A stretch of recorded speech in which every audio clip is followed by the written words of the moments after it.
Alright, y'all, so what I got on eBay was this kit. It's 18 bucks, came with all these things. There's a whole bunch of stuff in the picture. If I could go through it real quick. Because I'm not real sure what most of this is. I mean, I am pretty sure, but I'm not familiar with it. So they come nice and wrapped in this foam stuff. Looks like a number 10 Pyrex cup. And we've got a number 10 Pyrex cup. Number 10 Pyrex cup. Correct me in the comments below if this isn't a Pyrex cup. New to the gas lens thing. Never used one before. Number 10 Pyrex cup. I kind of figured that this being the gas lens, there's got to be an O-ring on here, maybe even two. Okay, so apparently they expect you to break number 10 Pyrex cups because these are all number 10 Pyrex cups. And then we got these little small ones down here. Got number 4, number 5, number 6, number 7, and number 8. Then we got the same thing, except all these are stepped up to a larger gas lens. Okay, so here's what we got going on. This makes sense now. I don't know what I bought. I saw it, it looked cool, it was cheap, so I ordered it. Stubby nozzles, gas lens, Pyrex cup, gas lens thing, stubby nozzle thing, O-rings for the gas lens, insulators, stubby, normal, intermediate. Alright, so that's pretty much what comes in the kit. Let's put it onto the TIG torch and we'll go from there. Let's just go ahead and try out the number 10 Pyrex cups. See what that does. These should be numbered for my tungsten size, so I got 332nd tungsten. I need a 332nd gas lens. Just gonna loosen up the old nozzle, loosen up the stem, take out my collet holder and collet. So this appears to be my new collet holder. Okay, so it looks like you got 2 of each collet holder.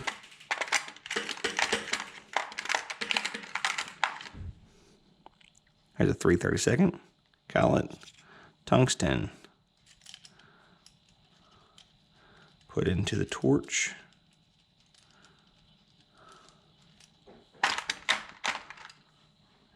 These seem to be different, so let's change that out. Oh, it's got a little seat for the O-ring. Okay, that helps hold it straight.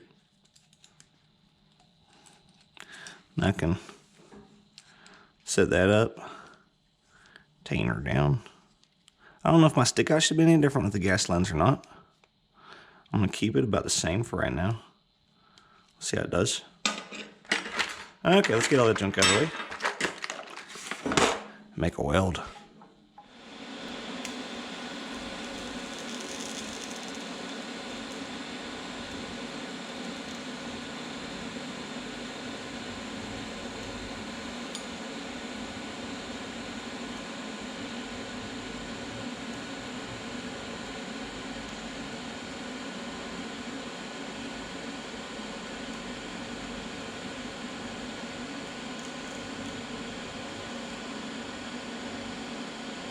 Might be hard to tell on the GoPro. That came out alright. I think I'm gonna bump my gas flow up some.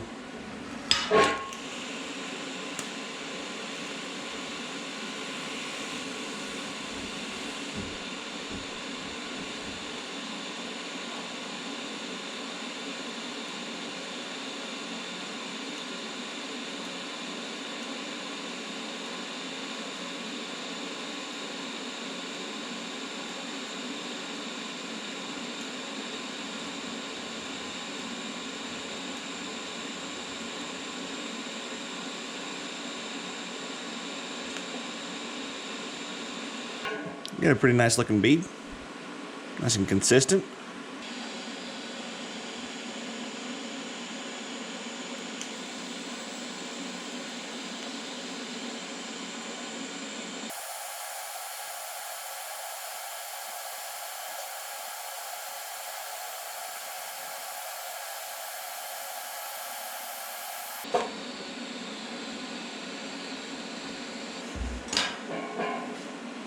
Came out pretty decent.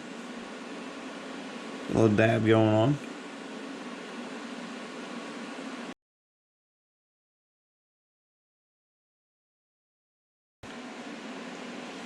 And use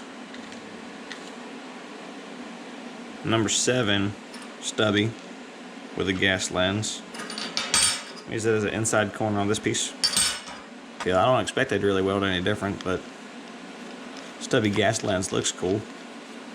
Probably leave this one on here. Kind of be like the same thing I'm used to, except good for tighter spaces.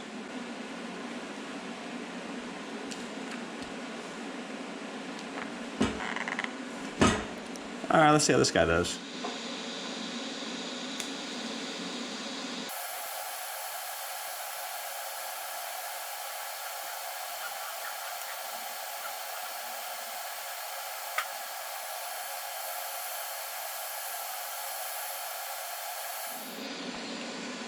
Well, the thing I first noticed is that it does a better job of shielding the weld on the cool down. Like with these nozzles, and it might be the way I use it, you know, everybody's got their own way they do things and preferences, but they just don't seem to shield very evenly. Some might have like a good spot on the bottom or the top that shields, but this is shielding very well all the way around. Let's do a couple more dabbles.